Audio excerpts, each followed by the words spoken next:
Saat ini ada stigma yang diarahkan bahwa saya dibiayai oleh oligarki, disponsori oleh oligarki. Hal itu dihubungkan dengan adanya foto dan kegiatan Pak Aguan CS. Saat ini ada stigma yang diarahkan bahwa saya dibiayai oleh oligarki, disponsori oleh oligarki. Hal itu dihubungkan dengan adanya foto dan kegiatan Pak Aguan CS di Gedung Sate dan di Kota Bandung. Perlu saya tegaskan ya bahwa pada saat itu pemerintah Provinsi Jawa Barat kedatangan tamu dari Yayasan Buddha Suci yang dimotori oleh Menteri Perumahan Kawasan Pemukiman Pak Ara Sirait atau Muamarar Sirait. Tujuannya adalah memberikan bantuan kepada masyarakat Kota Bandung yang rumahnya kumuh. Ada 500 rumah yang dibangun. Dan saat itu kami menerima resmi bersama Wali Kota Bandung, Ketua DPRD Provinsi Jawa Barat, Sekretaris Daerah Provinsi Jawa Barat.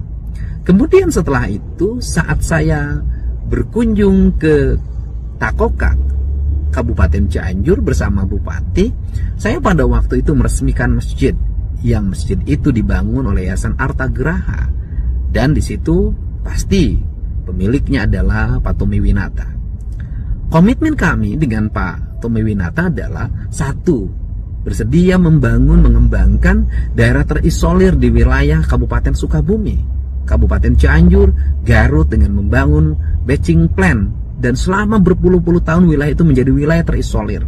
Dan kami akan melakukan secara bersama demi kebaikan. Yang kedua, menjaga Gunung Wayang dari berbagai bentuk intervensi perusakan, mengembangkan kembali habitatnya dan ekosistemnya.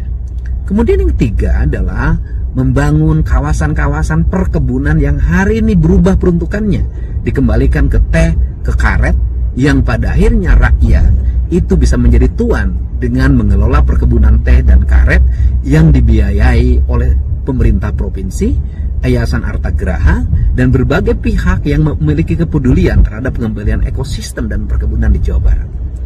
Perlu saya tegaskan, sebagai gubernur, saya terbuka berhubungan dengan siapapun.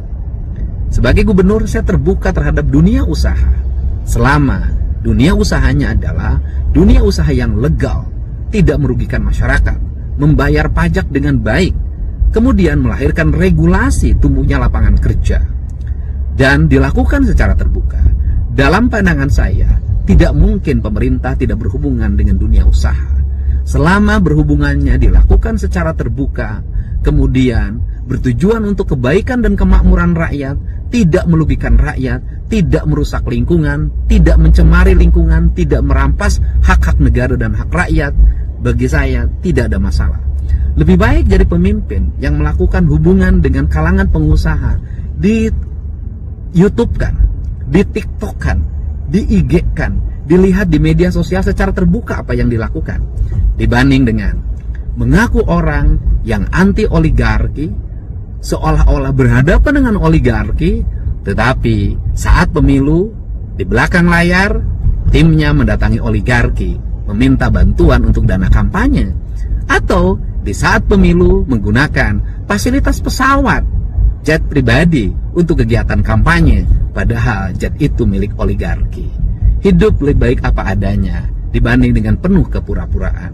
Pemerintah perlu dunia usaha, dan pemerintah harus bekerja sama dengan dunia usaha untuk kebaikan. Yang tidak boleh itu adalah melakukan tindakan-tindakan kotor yang bertentangan dengan kepentingan rakyat, kemudian merugikan rakyat, kong kaling kong dalam pengelolaan pajak. Itulah yang dilarang oleh negara. Mari kita bangun negeri ini dengan baik. Negara dan pengusaha serta rakyat adalah satu kesatuan yang harus saling mendukung demi kemajuan pemerintah dan Jawa Barat.